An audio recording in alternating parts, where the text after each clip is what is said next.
오늘 하나님의 말씀은 전도서 7장 11절로 18절 말씀입니다.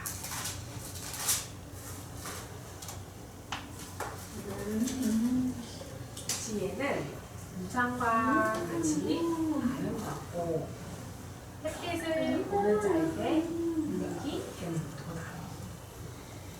지혜의 그늘 아래에 있음은 봄의 그늘 아래에 있음과 같으나 지혜에 관한 지식이 더 유익함은 지혜가 그 지혜 있는 자를 살리기 때문입니다. 하나님께서 행하는 일이었구나. 하나님께서 굳게 하신 것을 누가 능히 곱게 하겠느냐. 평범한 날에는 기도하고 공고한 날에는 되돌아보아라. 이 두 가지를 하나님이 병행하게 하사 사람이 그의 장래일을 능히 헤아려 알지 못하게 하셨느니라. 내가 허무한 날을 사는 동안 내가 그 모든 일을 살펴보았더니 자기의 의로움에도 불구하고 멸망하는 의인이 있고 자기의 악행에도 불구하고 장수하는 악인이 있으니 지나치게 의인이 되지도 말며 지나치게 지혜자도 되지 말라. 어찌하여 스스로 패망하게 하겠느냐. 지나치게 악인이 되지도 말며 지나치게 위대한 자도 되지 말라. 어찌하여 기한 전에 죽으려고 하느냐. 너는 이것도 잡으며 저것도 내 손에 놓지 아니하는 것이 좋으니 하나님을 경외하는 자는 모든 일에서 벗어날 것이니라. 아멘.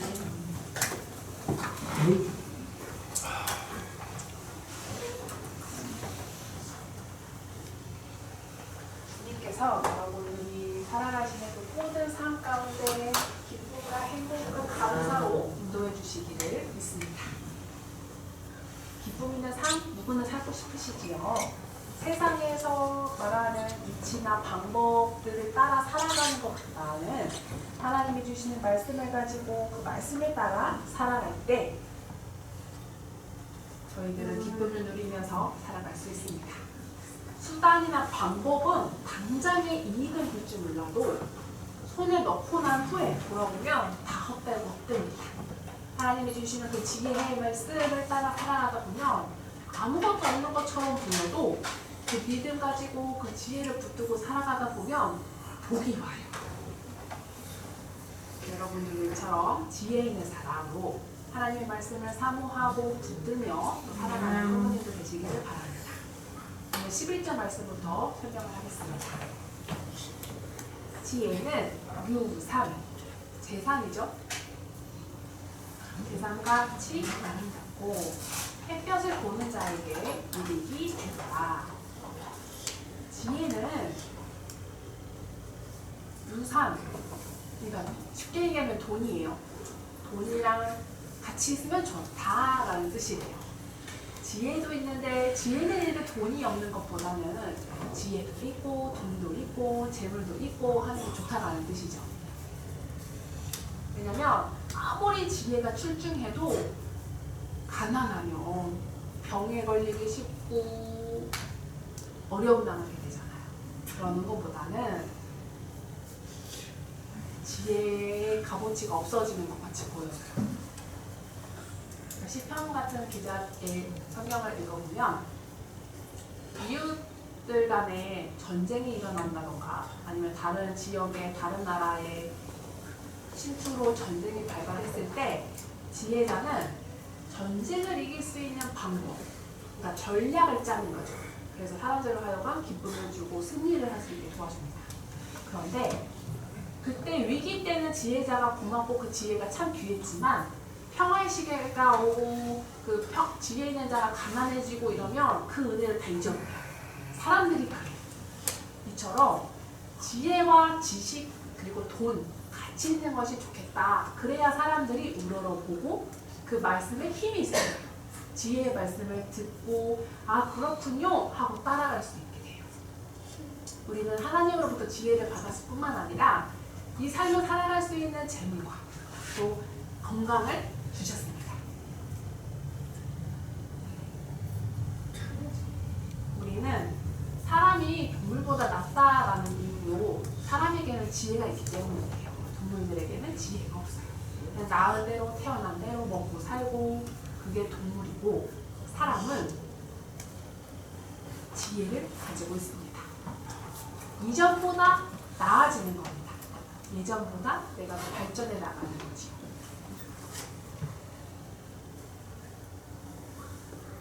(5,000년이라는) 역사를 가진 나라예요. 그러나 군사적으로나 나라의 국력은 많지 않았어요. 외국이나 뭐 유럽 같은 경우에는 뭐 점령하고 막 약소국을 삼고 하는 거 강대국 계열로 해서 재물도 많이 확보하고 그랬지만 특별히 영국을 보면 가난한 그 지방 나라 유럽에서는 그랬죠. 그런데 복음이 전해지고 나서 급격한 발전을 일으켜냈습니다. 우리나라 5,000년의 역사를 한번 보세요. 맨날 어렵고 굶주리고 빼앗기고 침략당하는 그 역사들입니다. 그러나 복음이 전파된 지는 140년, 120년이 채 되지 않았지만 완전히 바뀌었어요. 우리나라 발전하는 속도가 독보적인 만큼 선진국이 되었습니다. 그 말씀에 순종하고 말씀을 따라 살아가는 그 삶, 자연스럽게 물질이 따라오게 됩니다. 그렇기에 이 11절 말씀은 지혜가 있는 사람은 또 재물을 가진 것이 잠들이 있으면 좋겠다라는 뜻이 되는 거죠. 햇빛을 보는 자에게 유익이 있다라는 말이 나와요. 햇빛을 본다라는 건 뭘까요? 태어나서 삶을 살아가는 사람. 쉽게 얘기하면 살아있는 사람이죠. 인생을 저주하고 아우 태어나지 말걸 후회하고 스스로를 절망 가운데 생각하시는 사람은 햇빛을 보는 것보다 삶을 살아가는 것보다 죽는 게 낫겠다라고 얘기를 하는 거죠. 햇빛을 바라본 사람이라는 뜻은 삶의 희망을 갖고 있는 사람, 삶의 생명을 누리며 살아가는 사람, 죽는 것보다 살아있는 게 행복하지 라고 말하는 사람입니다. 우리는 지금 어떠신가요? 오늘을 살아가고 있는 지금 나는 그냥 그저 그렇고 똑같고 죽어가는 날이 가까운 것 같지만 막상 시한부로 살아가시는 분들 입장에서는 얼마나 부러운 삶이겠습니까? 삶에 더 햇빛을 본다는 건 또 무엇일까? 해를 바라본다는 것은 우리가 태어나고 자라고 생각해보세요. 태어나서부터 부모님과 함께 있었어요. 아이가 태어나서부터 부모의 돌봄을 받고 자랐어요. 행복한 삶이죠. 인생이죠. 예컨대 고아가 됐거나 벌을 받는 그 아이의 삶은 또 어떨까요?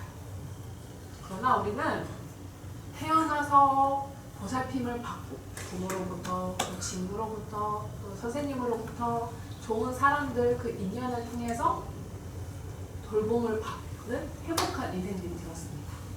어떻게 이렇게 행복하게 살아갈 수 있었을까? 12절 지혜의 그늘 아래에 있음은 돈의 그늘 아래에 있음과 같으나 지혜의 그늘 뭐냐면 해가 비추면 그 햇볕을 피하기 위해서 그늘로 들어가잖아요. 그러면 시원한 거 여러분 경험해 보셨죠? 햇볕에 서 있는 것보다 그늘에 들어가 있는 게 훨씬 시원해요. 근데 그보다 이스라엘을 한번 가보시면 지형이 좀 달라요. 이스라엘은 에어컨 저리 가라 할 만큼 그늘이 그렇게 시원해요. 한국에서 경험하지 못하는. 그늘이 없는 그 땡볕에서는 맥방석이 부어지는 것처럼 막 뜨끈한데 그늘에 가보면 에어컨처럼 냉장고처럼 그렇게 시원해져요.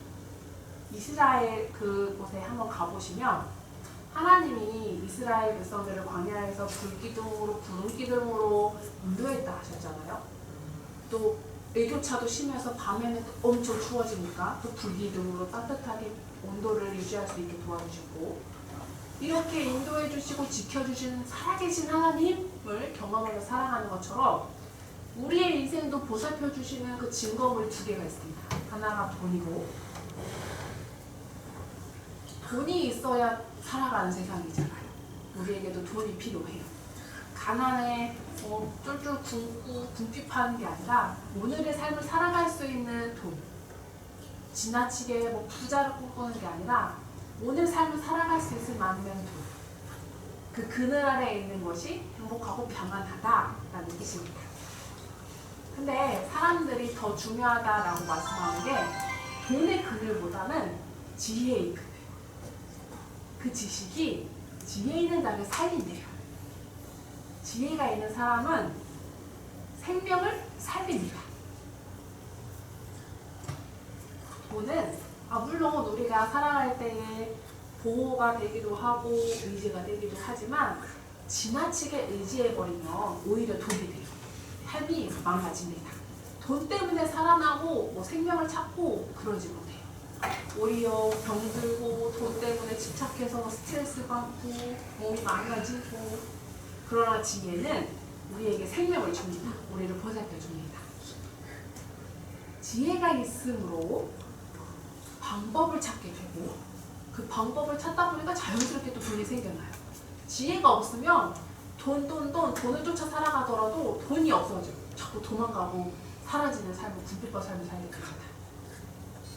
강남을 보면 빌딩들이 참 많죠. 그러니까 빌딩을 가진 건물주가 부모로부터 청계천에서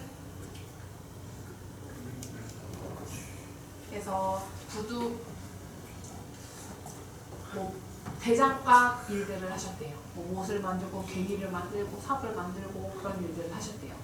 그러다가 아빠가 그렇게 기능사로 인정을 받았지만 점점 월급이 이렇게 수입이 늘어나니까 그 돈을 가지고 강남에다가 건물을 사두신 거예요. 근데 잊혀진 그 강남 건물이 재개발되고 막 개발되더니 엄청나게 뛴 거죠. 그랬더니 아들이 눈물을 안 해요. 골똘히 생각하는 게, 아니야, 내가 이렇게 노력할 필요가 뭐 있어. 아버지 그 강남 빌딩 나 주면 그걸로 먹고 살면 되지. 근데 아버지 생각은 아니에요. 그렇게 놀고 먹고 사느니 네가 고생하고 땀 흘리고 겪어봐야지. 공부해 했지만 아들은 들은 척도 안 해요. 그냥 무시하고 맨날 놀기만 해요. 그러다가 아버지가 돌아가셨어요. 그러자 아버지가 돌아가시기 전에 엄마한테 유언을 남겼죠. 아들에게 절대 유산을 주지 마세요. 신신당부를 했어요. 그러고 돌아가셨어요. 그러고 나서 아들이 결혼을 했어요. 그리고 어머니한테 막 알람방울을 끼는 거죠. 엄마 힘드시잖아요. 강남에 있는 빌딩 저 주세요. 제가 관리 잘 할게요. 그랬더니 엄마는 애써 무시했어요. 그랬더니 며느리도 쫓아와서 시어머니한테 어떻게든 얻어내려고 했지만 유산이 됐어요. 결국에는 어머니도 돌아가시잖아요. 그래서 아들에게 그 유산이 돌아간다고 합니다. 지혜가 없어요. 그 돈 때문에. 과연 그 아들은 잘 관리를 했을까요? 쓰기 바빴을 거예요. 그래서 돈 관리를 잘못하고 그러니까 돈을 갚지 못하고 이자한테, 은행한테 보증당하고 빼앗기고 그랬다는 이야기를 보았습니다. 이처럼 돈을 따라서는 살아갈 수 없어요. 돈을 따라가서는 더 배부를 수 없어요. 생명이 없어요. 우리는 하나님을 모시며 하나님을 섬기며 하나님이 주시는 그 말씀을 배우며 나에게 하나님의 말씀을 통해서 주시는 그 지혜를 가지고 상대에게 나의 삶 가운데 피해주지 않고 어리석은이 살지 않는 것, 이것이 지혜입니다. 그 지혜로 나를 살리고 우리의 이웃들을 살릴 수 있도록 하는 것입니다. 그런 사람이 지혜 있는 사람이지. 그런 삶을 살아갈 때에 사람들로부터도 칭찬받고 인정받고 아 참 좋은 사람이야 라는 평가를 받게 됩니다.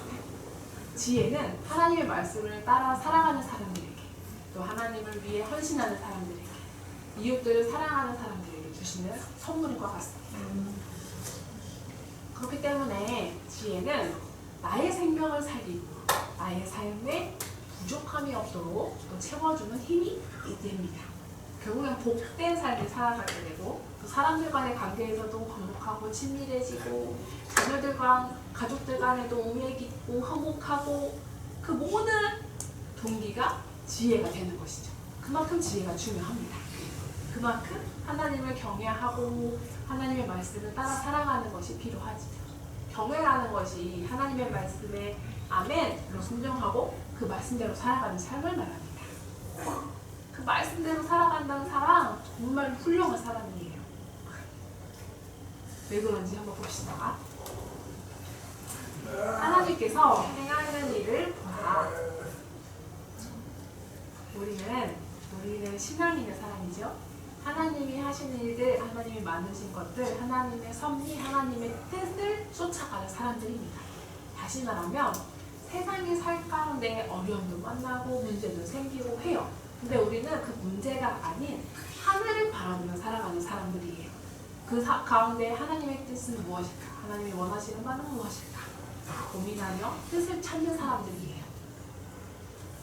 하나님이 다스리심을 믿으며 하나님이 우리를 인도하심을 믿으며 이 땅에 눈앞에 펼쳐지는 사건들 때문에 실망하고 불평하고 마음 쓰는 것이 아니라 하나님의 마음으로 우리들 가운데 인내하며 참으며 하나님께 기도함으로 그 문제를 뛰어넘는 사람들입니다. 아 그렇구나 그래서 그랬구나 지나고 보면 깨달아질 수 있어요. 당장은 우리가 할 수 없어요. 하나님의 일은 하나님이 정하신 일은 그 누구도 바꿀 수 없어요. 보세요. 하나님께서 굳게 하신 것을 구부러뜨리신 것을 누가 하나님 그거 아니에요 곱게 만들으세요 하고 필 수 있겠습니까? 없습니다.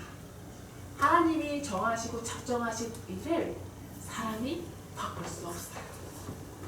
하나님 왜 우리를 농아로 태어나게 하셨어요? 우리도 청인처럼 듣고 말하면 좋겠잖아요. 시위 해볼까요? 우리 시위 서울시 가서 한번 같이 시위해볼까요? 그러면 바꿔주실까요? 안 그러잖아요. 우리는 알지 못하지만 왜 우리가 남자로 태어났는지 여자로 태어났는지 장애를 가지고 태어났는지 다 하나님의 섭리 가운데 있습니다. 우리는 그 섭리 가운데 있음을 믿고 살아갑니다. 하나님께서 나를 통해서 이루실 일들을 또 보이고 나를 통해서 행하실 일들을 소망하며 훗날 우리를 통해서 하나님이 영광 받으시고 살아갑니다. 내가 원하는 거, 내 생각, 내 바램 아니요. 하나님이 원하시는 대로 하나님이 나를 만드셨고 나를 인도하시고 나의 주인 되셨습니다. 하나님의 뜻대로 살아가는 삶을 살아가기를 소원하는 사람들입니다. 또한 문제들이 생겨났을 때 우리의 생각으로 우리의 시선으로 보지 마시고 하나님의 시선으로 바라볼 수 있도록 여러분 신앙이라는 것이 예수님을 잘 믿는 것뿐만 아니라 하나님의 일을 그대로 기쁨으로 순종하는 사람들입니다. 하나님의 일이라면 내가 당장 이해하지 못하고 용납되지 않는 상황이지만 하며 순종하는 자세가 필요합니다. 하나님의 절대 주권을 말합니다. 하나님이 통치 가운데 사람이 이렇다 저렇다 할 권리가 없어요. 우리에게 주시는 지혜는 하나님의 일대로 이루어지기를 구하며 또 하나님의 일을 우리를 통해서 이루어지시기를 바랄 뿐입니다. 우리는 알 수 없어요. 그렇기에 하나님 이 세상의 통치자 되시는 하나님께서 나의 삶 가운데 인도하여 주시고 또 인도해 주시는 대로 순종하며 살아가는 자세가 필요합니다. 야곱의 아들 요셉을 생각해 보세요. 요셉의 삶이 이와 같습니다. 형제들의 시기를 받아서 종으로 팔려버렸어요. 하루아침에. 하나님이 하신 일이셨을까요? 그럴 수 없잖아요. 어떻게 형제를 파냐? 노예로 파냐? 사람들도 아니라고 얘기해요. 근데 노예로 팔려 삶은 다시 회복되지 못해요. 자유인이 될 수 없어요. 노예로 계속 살아야 돼요. 죽어야 비로소 자유해져요. 아니면 누군가가 값을 치르고 해방시켜줘야 노예에서 벗어날 수 있어요. 그러지 않고서는 한 번 노예는 계속 노예로 살아갈 수밖에 없어요. 그 인생이 얼마나 불행이었습니까? 얼마나 불쌍합니까? 그런데 예수님을 믿는 우리들은 그 요셉처럼 하나님 왜요? 그렇지 말고 우리는 이 상황을 알 수 없으나 하나님의 인도하심 가운데 있음을 믿습니다 라는 믿음으로 순종하며 나아가야 합니다. 그러다 보면 요셉을 한번 보세요.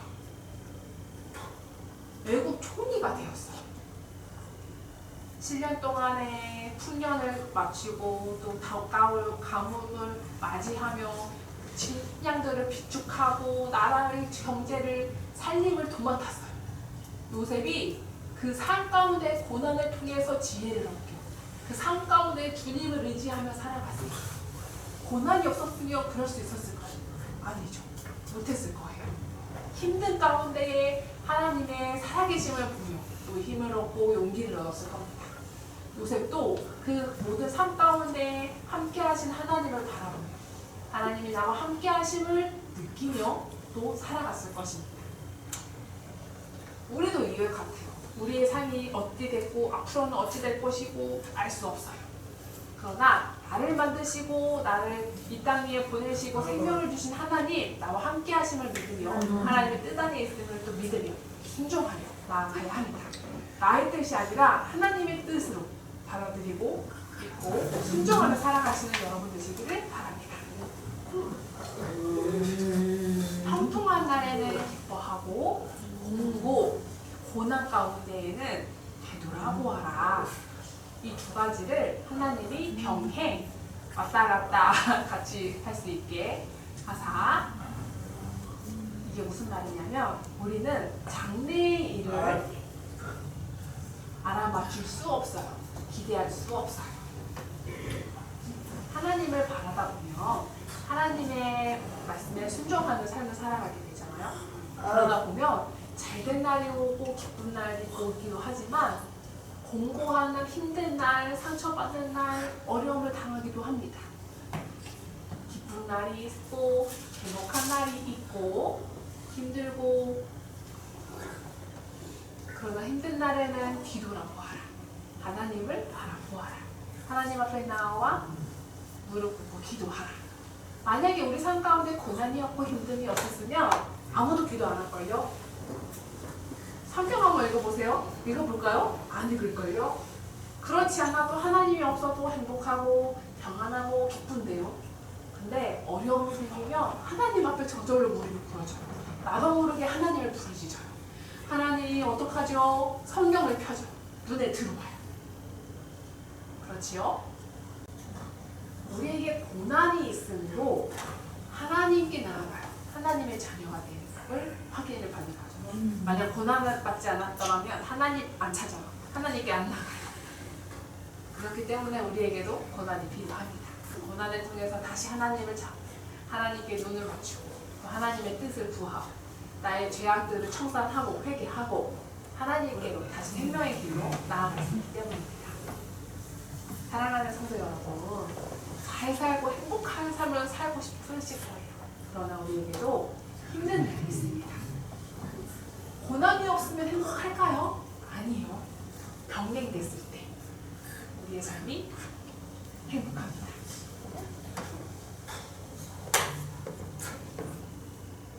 차를 끌고 나가면 골토체증이 좀 많아요. 참아야 돼요. 근데 뻥 뚫렸을 때 달리는 그 기쁨을 누리는 것처럼 우리의 삶이 그러해요. 건강할 때 감사해야 되는데 감사하지 못해요. 아프고 나서야 아, 건강한 거 참 감사한 일이지. 그 감사를 깨닫게 돼요. 이렇게 고난을 통해서 지혜를 배우는 여러분 되시기를 바랍니다. 사람이 그 장래의 일을 능히 헤아려 알지 못하게 하셨느니라. 사람은 과거는 알고 장래도 알면 어떻게 될까요? 열심히 살아질 거예요. 모른다라는 것은 하나님께 위탁하고 하나님을 의지하게 되는 겁니다. 한일전 축구 경기가 있으면 해외에 있더라도 해외에서 런던 경기가 있으면 시간이 달라지잖아요. 그러면 한국 시간으로는 새벽 1시, 새벽 3시 경기를 하기도 해요. 근데 그 한일전을 보기 위해서 그 새벽잠을 참아요. 그리고 두근두근거리는 마음으로 TV를 보는 거죠. 만약에 결과를 알았으면 그렇게 안 받겠죠. 결과를 모르기에 만약에 지금처럼 내가 보는 날에는 지고 안 보는 날이 이기고 막 그렇게 열렬히 응원을 하면서 새벽잠을 쫓아가면서 마음 졸여가면서 두근반 새벽반 그 긴장감 가운데 응원하면서 같이 TV를 보잖아요. 왜? 결과를 모르니까. 그거를 모르고 자고 일어나서 결과만 확인하는 거죠. 아, 이겨서 졌어? 그 결과를 보고 나서 재방송으로 하는 걸 경기를 보면 두근반 새벽반 할까요? 아니요. 결과를 아니까 그냥 편안히 봐요. 아, 저때 저희가 잘했었구나. 아직 경기 시간 남았네. 내 할 일 하고 가서 TV 한 번 더 보다가 커피 한 잔 마시고 왔다가 화장실 한 번 갔다 왔다가 긴장감이 하나도 없잖아요. 우리의 삶도 이럴 거예요. 결과를 알면, 미래를 알면 앞으로는 어떻게 저렇게 필요 없어요. 아, 그렇게 될 거야. 알아. 자연스럽게 나태해지는 거죠. 삶의 이유도 목적도 재미도 잊어지게 되는 거예요. 잃어버리게 되는 거죠. 때로는 절정긍긍하고 피곤하고 걱정하고 하지만 미래를 알지 못하는 그 삶이 더 낫습니다. 우리의 삶은 하나님이 아세요. 하나님이 인도하십니다. 어떻게 인도해 나가실지 어느 길로 나가실지 나는 알 수 없지만 내 생명의 주 되시는 하나님께서 나를 인도하시니 나는 두려울 것이 하나도 없습니다. 험하더라도 아플지라도 항상 감사함으로 기쁨으로 살아가시는 여러분 되시기를 바랍니다. 우리 오늘 주시는 말씀이 지혜의 말씀이 그래요. 열심히 일할 때도 있고 그런 때도 있고 잠을 잘 때도 있고 때로는 친구들 만나서 얘기 나눠야 될 때도 있고 그 일상이 행복이래요. 15절입니다. 내 허무한 날을 사는 동안 내가 그 모든 일을 살펴보았더니 헛된 세상을 바라보니 자기의 의로움에도 불구하고 멸망하는 의인이 있고 자기의 악행에도 불구하고 장수하는 악인이 있고 있잖아요. 여러분 이해 안 되는 그 상황들이 있잖아요. 의인이니까 영원하고 복된 삶을 살아야 되는 게 맞는데 오히려 가난하고 찌질하게 막 가난하고 어려움 당하고 악한 사람들은 떵떵거리며 잘만 살아요. 왜 이럴까? 이게 무슨 일인가? 세상은 하나님의 통치대로 이루어지지 않습니다. 지금은 공중의 권세자들의 다스림 가운데 있습니다. 우리는 예수님을 믿는 사람들은 바르고 정직하게 살아야 해요. 왜냐하면 우리 가운데 성령님이 함께 계시기 때문이죠. 성령님이 나와 함께 하심으로 세상 사람들처럼 불법을 행하고 자기의 이득만 취하는 삶을 살아가지 않아요. 그러지 않아요. 세상의 방식대로 살아가다 보면은 차별이 당연하고 불법이 당연하고 그러나 나는 하나님의 말씀대로 바르고 정직하게 손해를 본다 할지라도 그렇게 살겠노라. 전두환 대통령 때를 생각하면 참 불의한 일들이 많았어요. 5.19 혁명도 그렇고 악행으로 가득한 역사이지요. 근데도 오래 살았잖아요. 장수하셨잖아요. 이게 뭔 일이냐? 불평할지도 모르겠어요. 근데 시편을 보면 악인들이 장수하지만 성전에 들어가 봤더니 하나님의 심판이 기다리고 있다. 악인들의 그 하나님의 심판이 어마어마하다는 것을 깨닫게 되었대요. 지금이 끝이 아니에요. 하나님의 날 하나님의 심판이 있습니다. 전 대통령도 죽었어요. 그 유고를 아직도 안장하지 못했어요. 그냥 집에 모셔놓고 있대요. 우리 땅은 절대 못 와요. 다들 시위하고 난리는 났죠. 오래 산다고 장수했다고 행복한 삶인가요? 그렇지 않아요. 하나님의 심판은 있습니다. 바르고 정직하게 사는데도 왜 망하냐? 그냥 세상 사람들처럼 그냥 불법을 해봐서 잘 사는 게 낫지.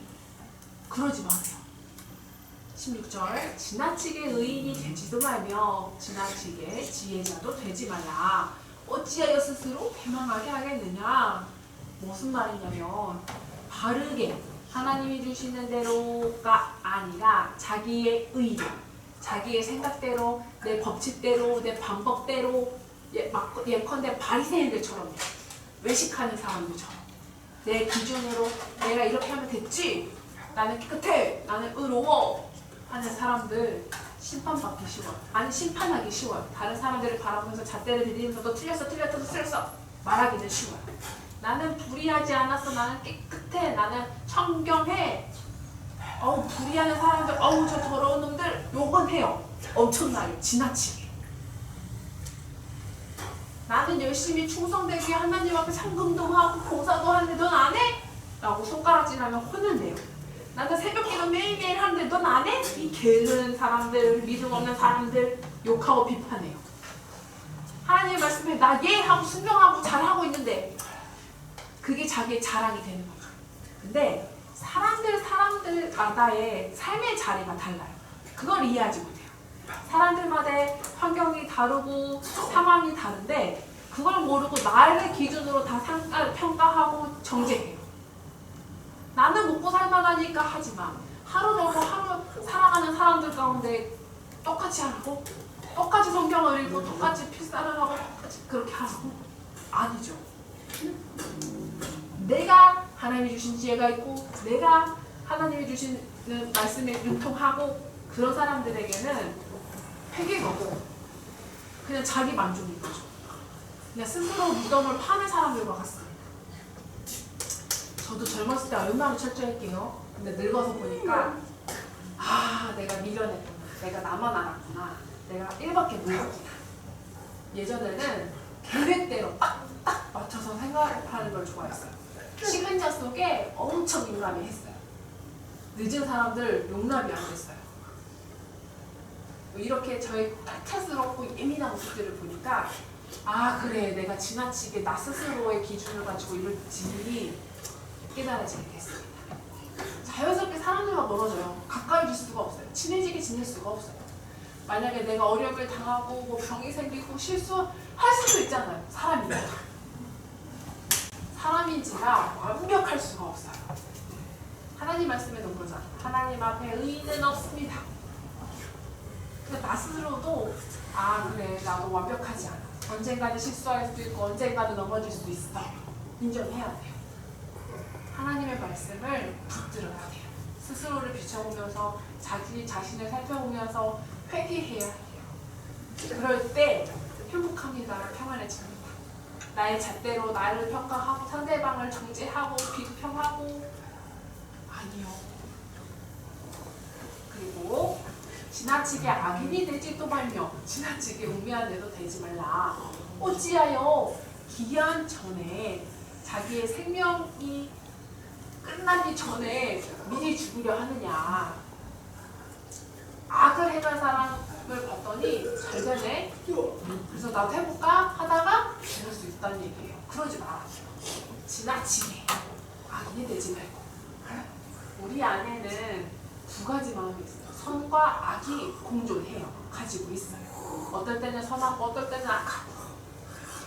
우리의 말이 우리의 마음을 만들어요.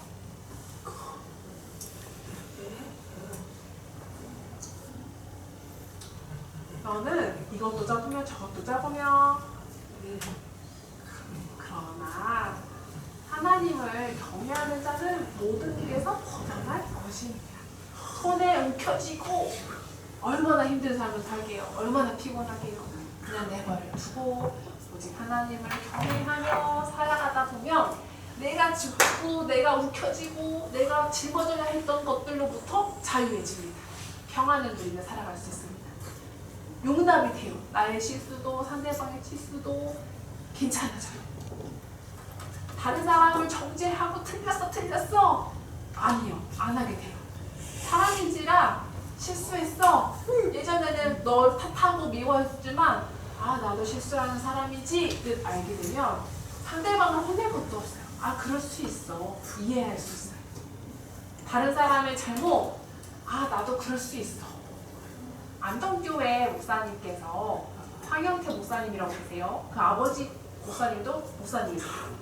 그 목사님은 고아인들, 장애인들을 키우셨대요. 그러니까 목사님이 어린 시절에 왜 아버지는 자기 아들도 안 챙기고 맨날 고아들만, 맨날 장애인들만 챙겨 라는 게 불평이셨대요. 근데 자라나서 보니까 장애인들 중에서도 고아인 중에서도 악한 사람들이 있잖아요. 나쁜 사람들이 있잖아요. 근데 자기는 평생을 같이 살아가면서 봤더니 아는 거죠. 삶이 공고치 않으니까, 사람들로부터 무시당하니까 독해지는 거예요. 그래서 그 상황을, 그 처지를 아는 거죠. 다른 사람들은 저 사람 왜 저래? 라고 할 때 목사님은 아는 거예요. 그 삶이 왜 저렇게 됐는지. 사람은 고칠 수 없어. 하나님이 하시는 일이야. 부하로 태어났었어 나. 우리도 그랬을 거야. 상호에게 얘기할 정도로 그렇게 이해력이 있으세요. 저 사람은 저떻고 저 사람은 어떻고 저떻고 말하지 마세요. 하나님 앞에 기도하십시오. 저 사람은 저떻고 그 문자의 기울이는 부분은 점점 커져요. 한번 쏟은 물은 다시 타고 있어요. 하나의 편견이 돼버릴 수도 있는 거죠. 그러지 마시고 사람 말에 이리저리 흔들리지 마시고 하나님 앞에 기도하세요. 한쪽 얘기만 듣고 나무랬다면 그 사람과 저도 축직이 되는 겁니다. 사람들의 말에 휩쓸리지 마시고 위에서 다만 기도해 주십시오. 사람은 할 수 없어요. 사람이 고칠 수는 없어요. 우리의 삶 가운데의 지혜는 하나님을 경외함으로, 하나님을 바라봄으로, 하나님이 주시는 말씀에 순종하며 살아갈 때 하나님이 우리에게 주시는 것입니다. 하나님, 내가 어떻게 살아가야 될까요? 할 때 인도해 주시고, 하나님, 제가 어찌해야 할까요? 할 때 지혜를 주시고, 하나님, 어떻게 하시기를 원하세요? 할 때 말씀해 주시고 순종할 수 있는 힘을 주십니다. 힘들고 어렵고 아플 때도 공부할 때도 있지만 그때를 통해서 하나님을 더 의지하고 하나님께 나아갈 수 있게 해주세요 라고 기도하는 게 지혜입니다. 지혜 있는 사람들이 되시기를 바랍니다. 오늘 말씀을 가지고 함께 기도합시다. 하나님이 우리를 항상 인도하고 계십니다. 힘들 때에도 기쁠 때에도 항상 인도하십니다. 하나님의 뜻이 이루어지기까지, 하나님이 나를 통해 영광 받으시는 그날까지 그 함께 하심을 기억하며 감사하십니다. 또 우리 주위에 있는 이웃들, 어려움 만나는 이웃들을 위해서 기도합시다. 세상 가운을 바라보면 다 사건, 사고, 문제들 뿐이에요. 왜 이런 일들이 생겼을까요? 문제를 보지 마시고 하나님을 바라보십시다. 하나님의 통치하심을 기다리며 의지하며 하나님의 개입하심을 구하며 또한 하나님의 말씀에 예라고 순종하며 하나님의 말씀에 모든 것이 이루어지는 것을 믿으며 함께 기도하십시다. 이제 2023년 12월도 이제 지나가고 있습니다. 돌아본 그 과거를 다 기억나세요, 여러분? 다 잊어버렸어요. 그래도 기억할 것은 감사합니다. 만약 다 기억했으면 우리 정신이 이상해졌을 거예요. 잃어버리는 것도 감사. 몰라서 또 배우는 것도 감사. 기도하는 것도 기도 중에 깨닫게 해주시는 것도 감사. 기도하지도 않으면 그나마도 그냥 잊어버리는 것도 뭘 잊어버리는지도 모르고 살았을 거예요. 기도하는 가운데 하나님이 우리의 삶 가운데 어떻게 인도해 주셨는지, 어떤 지혜를 주셨는지. 사랑의 하나님, 날마다 주님이 주시는 그 생명으로 저희들에게 지혜를 주시고 또 지혜로운 삶을 살아갈 수 있도록 하시니 감사드립니다. 세상은 의로우면 망하고 악인으로 살아갈 때 행복하다, 오래 산다, 하나님의 뜻에 맞지 않는 삶이지만 지금 이 세상은 공중의 권세자가 되었습니다. 이 세상을 바라보며 분밖에 하지 마시고 우리 생명의 주인이시는 하나님 안에서 우리 성령님의 인도하신 대로 살아가게 해주시옵소서. 악하고 선하고 그의 것에 흔들릴 것이 아니라 우리는 주님의 말씀을 중심으로 말씀대로 살아가기를 원합니다. 주님이 작정하신 일은 우리는 바꿀 수 없습니다. 하나님, 이스라엘 백성을 출애굽시키시고 가나안 그 약속의 땅으로 이끄셨습니다. 7일이며 갈 거리를 하나님 앞에 거역함으로 그 넓은 광야를 돌고 돌아 사람이 살아갈 수 없는 곳으로 이끄시고 사람들로 이해할 수 없는 상황을 맞이하게 하였지. 그곳에서 하나님은 물기둥으로 또 불기둥으로 신의 산에서 하나님의 말씀을 두었습니다. 우리에게도 하나님 백성 삼으셨어.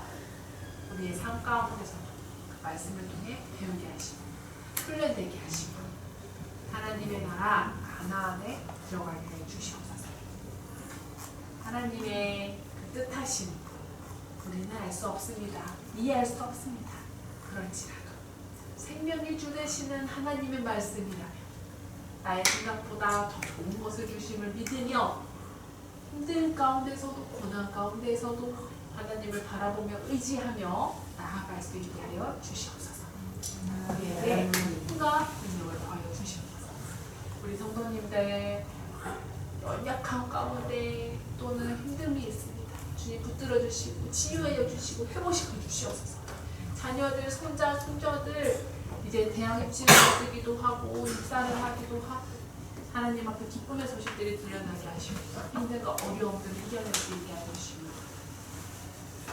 대리소도 믿음을 물려주는 이제 내년도 신년을 준비하며 말씀 가운데로 말씀으로 준비하고 있습니다. 말씀을 묵상하며 또 기도하며 12월 31일 축복 안수 기도회를 준비하고 있습니다. 새로운 은혜 또 새해를 시작하게 해주시옵소서. 이 땅에 오신 예수님을 기다리며 다시 오신 예수님을 기다립니다. 우리들 마음 가운데 열망을 주시고 뜨거운 마음 기다리게 해주시옵소서. 바깥의 날씨가 많이 추워졌습니다. 그러나 주님을 바라보면 우리의 마음은 뜨겁습니다. 그 믿음으로 승리하게 하시고 또 건강해지는 도와주시옵소서 감사드립니다.